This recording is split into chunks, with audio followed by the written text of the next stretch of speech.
Hi, I'm Rory Greener from XR Today, bringing you the latest in news and conversation from the extended reality space. Today, we'll be having in-depth conversation about XR in enterprise and the many considerations an end user should have when approaching immersive workplace solutions. Joining me today and to help get stuck into these topics is digital engagement expert Mark Christianson.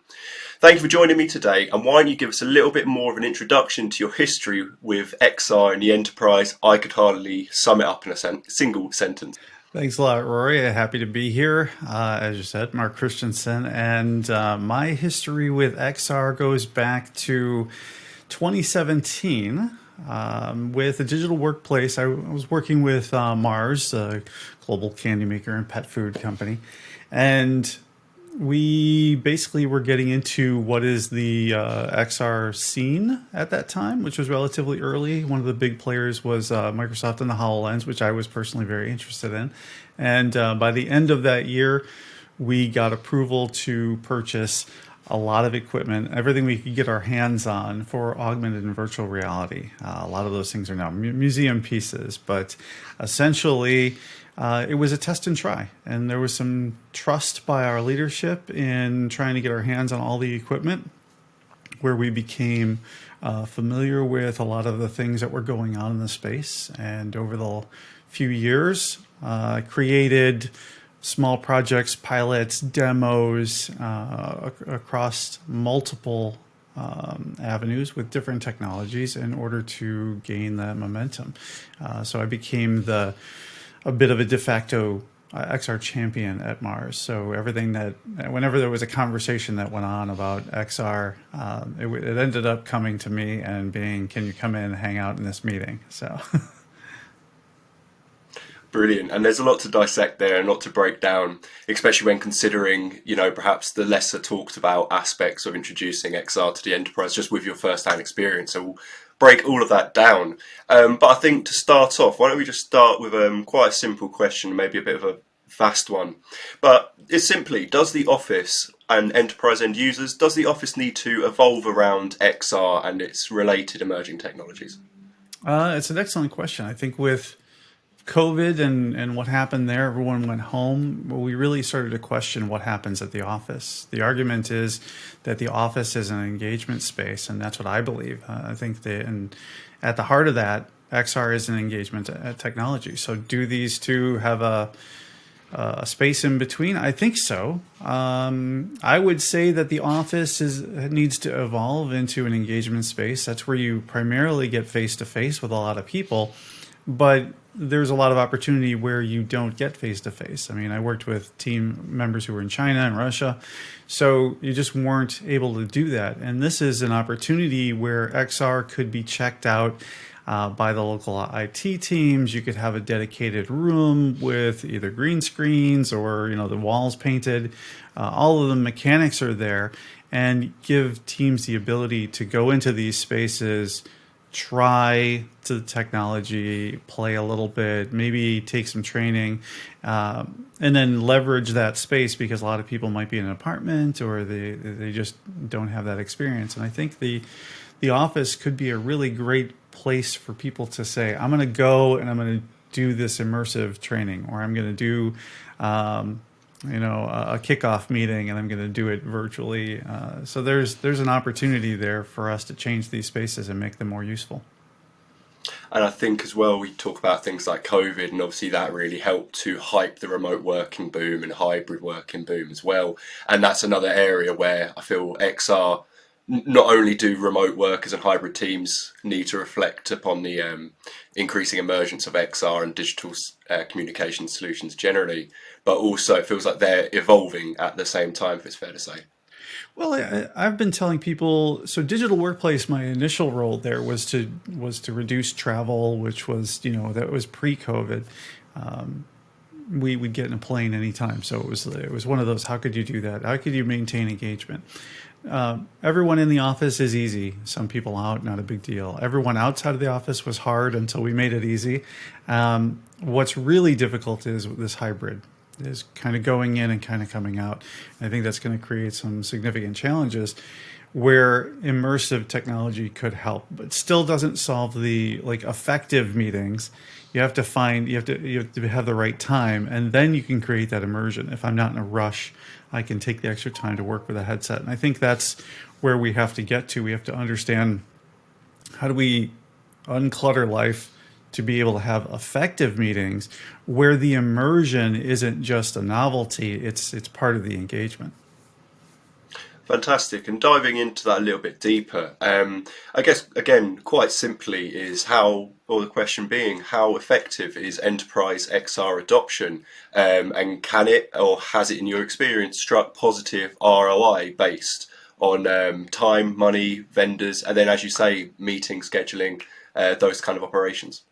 Well, there's two components to that. There's the behavioral component. This is new technology. A lot of people are still wary of feeling goofy, putting the headset on. You know, they're not sold on the idea, or they're super busy and they don't see the value in that extra depth. The ROI situation, I think for enterprises, that's a difficult one. This technology is changing very quickly. It's on the time scale of phones, 2 to 3 years, maybe 4 years for a headset. And while the enterprise probably could absorb that cost, each time you make an iteration, you're going to come across, someone's going to ask you, well, this has got dust on it, no one really uses it, or they only use it once a month, then why don't we just leave it there? You'll leave it too long, you can't take care of the next generation of technology, it's not capable. And then the first perception for some people might be that it's old or rickety or doesn't work, and that's where that perception thing is really important. You have to do that. So the key for me is get a lot of people involved right away, and then look at the systems like a checkout system. How do you centralize it? You're not going to put a headset on everyone's desk. They just don't use it that much. So create that checkout, that rental system, and this centralizes that effort. It gets a lot of things off the table, where if you want to do a new XR project, if you already know there's devices available for people to check out and make available, there's a system of management, the users, your commercial systems, the master services agreement with vendors. If all of that's taken care of, and all you have to focus as a project manager is, if you own one of these new things, is to go ahead and create the solution. You already know everything else is done because the architecture is in place. It significantly reduces your time frame and your cost. And I think that is where you have to look at that. The economies of scale, you have to enable people to go from that exciting idea to something working very quickly. And if they get excited about something, get too far down the line, and then you have to go and work with your internal teams and then deal with all of the things that have to come up, the not fun stuff. That's where the challenges come in. It becomes the roadblocks and the hurdles that make it very difficult for you to create a successful project. Could you perhaps dive a little bit deeper into some of those challenges and hurdles that you mentioned of adopting XR in the workplace? I guess more so from a scalability point of view? The scalability, so in 2019, we underwent a project with the learning management system team. So they were training. We were trying to do a sales training system. And what was really cool about that is you had your initial training, you did typical training, and then in, say, week 3, we shipped you a headset, and you would go into VR, and you would kind of test on what you learned, right? And that would feed back to the system.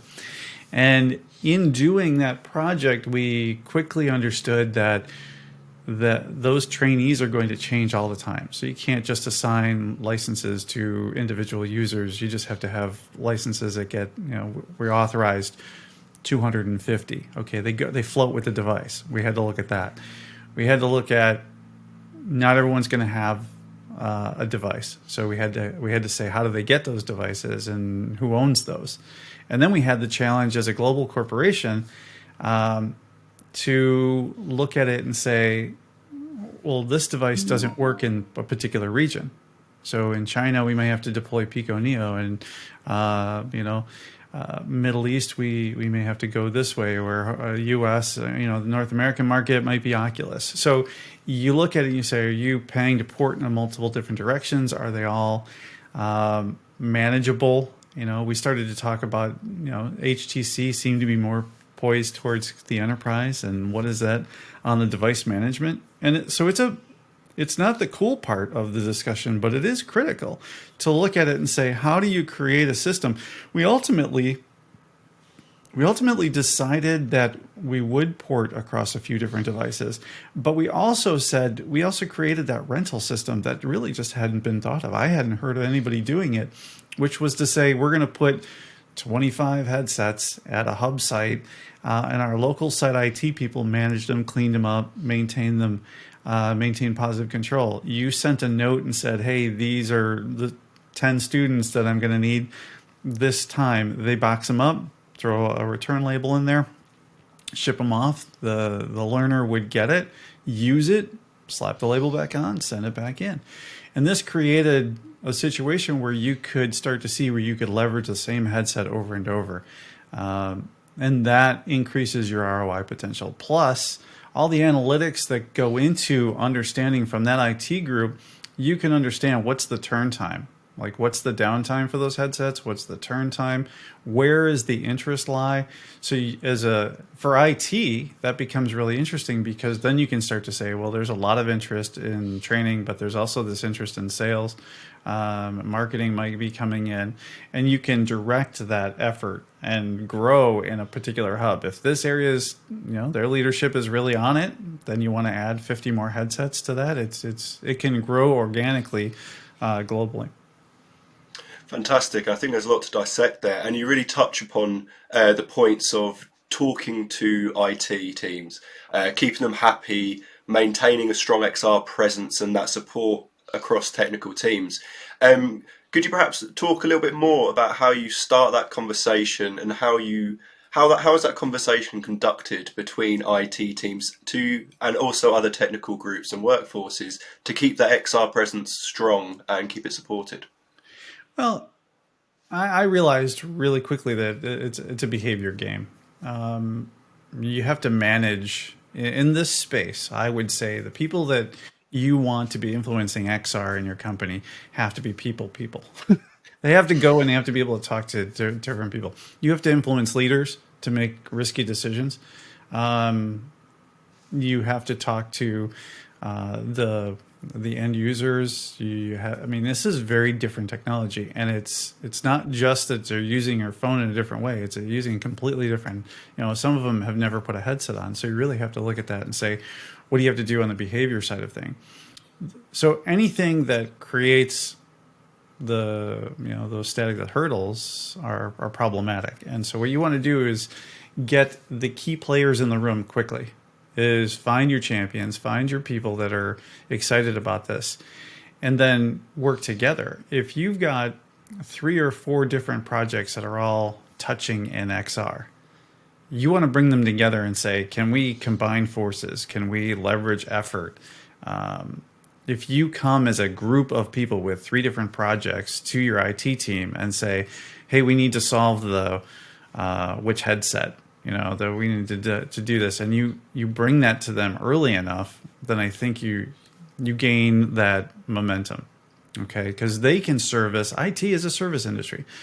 IT wants to do the best for the most people. They don't like doing one-offs because that's harder to manage. And I think that's one of the keys here, is to get them involved early. Enterprise architecture can be very helpful. They can also find other customers for you, because as soon as they hear something or they're in another meeting and they say, oh, these guys are doing something really cool. Well, we were thinking about it, but seemed like too big a problem.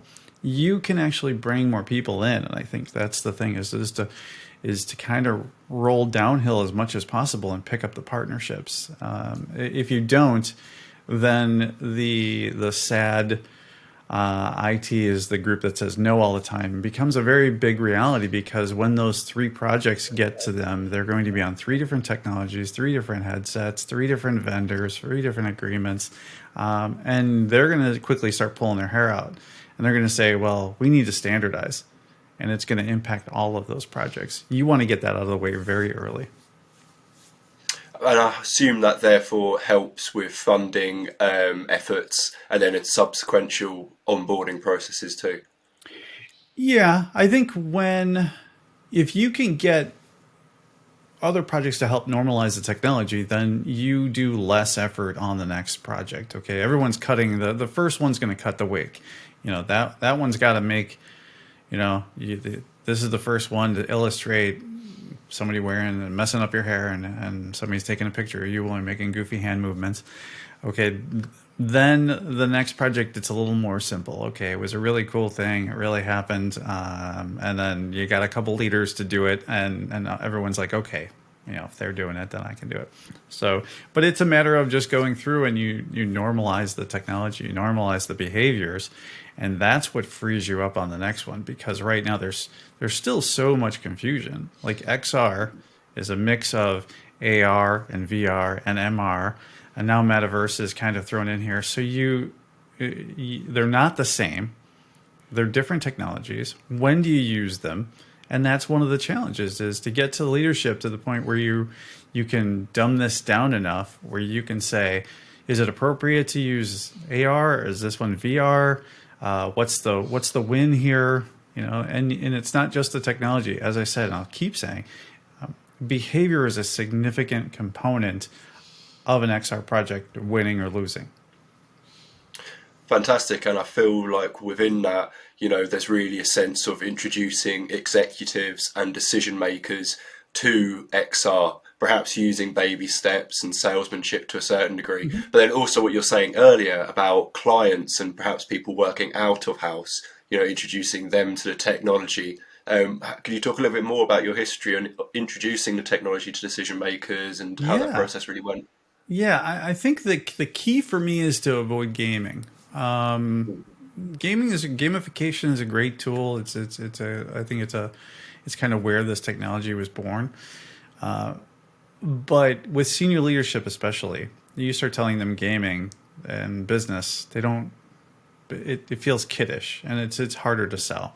So what I did early on is with the HoloLens, you could do a couple of demos, and I instead of trying to tell you what solution we could use for the HoloLens, I wanted to sit and say, I just want to teach you what a hologram is.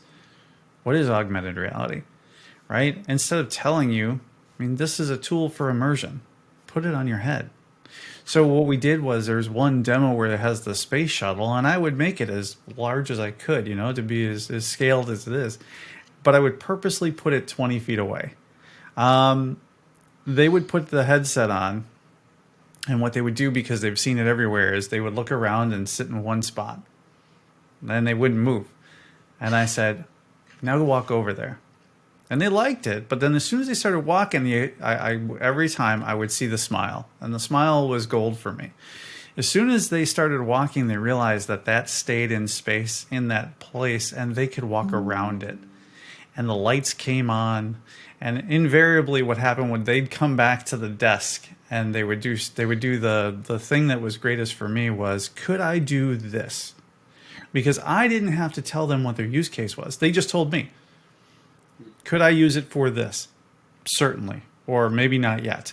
But that's the conversation starter. You have to get them into the space of they understand what the technology is, what it's capable of, or even just to get them to push their own personal boundaries. At that point, then they're coming in and they're saying, I want to, we were thinking we could do this with it, or could we do that with it? You should be writing this stuff down. These are your use cases. This is where, and instead of you trying to say, the last thing that you should be doing is saying, I've got a headset, what can I do with it? That'll be the demise right there. The toughest thing is that you're really excited about having a particular headset, and then you want to sell it everywhere. I have a hammer, everything's a nail. And that's a significant challenge for whoever's doing this, is to go through and try to get understanding from the people and get them to give you what are the cases. Because they might come back and give you all the cases, and you might be super excited about an Oculus, and the use cases they're coming back might be very AR heavy. And you might say, you're better off with iPads and 3D objects in an AR space. And that's where your effort should go. You really have to listen to the people who are doing this, because you can't force the technology. This is way too new and way too complex for a lot of people. So you got to make it so that it's just really easy for them. If they have an idea and it's something they can get in their head, you have to pull that out. Fantastic. And before we wrap up this first part of the conversation, I just wanted to ask fairly simply do you think there's a fear of gamification in the enterprise? And do you think that's particularly justified? Do you think we're going to have to reassess perhaps that methodology? I think it's a trap. Certain things, certain industries it might be good to do gamification. When you're talking about consumer products, then there's a tendency to think headset, Gen Z, Gen Alpha, you're focusing on the youngest generation, and thus they're gamers, we're going to go gaming. I think that's low-hanging fruit or shallow thinking. I think you really have to go through and you have to say to yourself, what could we do differently? How do we see these things? The technology, one of the things I talk about is that what we don't really say is, well, what about using VR for the elderly? Small devices for a long time, the keyboard and mouse, grandma and grandpa didn't, they didn't grow up with keyboard and mouse. So they're not used to it. It's difficult. They did grow up using their eyes and looking around and using their hands. And the technology has progressed to a point where that's possible. And you really look at it and you say, can you do category growth by going into an area you didn't think? Now, if you go in and you say, I'm going to use VR headset, and it's going to be on the older crowd, gamification, that's not their forte. That's not where, the twitch reflexes are not exactly the end there. So you really have to say gamification has to be used appropriately. But it's difficult. Sorry, it's difficult to sell gamification internally as a tool for XR, especially internally to the enterprise. I think you look at it and you say you can do some gamification as a means of training or onboarding, but I would be very careful not to become the game master, because when you go to decision makers, if their only impression is this is for gaming, or you have to create a game, that is the lens that they're going to look through every other project through. Whenever they hear the words XR, VR, AR, they're going to think gaming. And that can be a tough thing to reverse the thinking of. Very well said. Thank you so much for those answers. I'm just going to wrap up this first session. Be sure to stay up to date with our YouTube channel to catch the second session with Mark. This has been absolutely fantastic. Thank you so much. Thank you.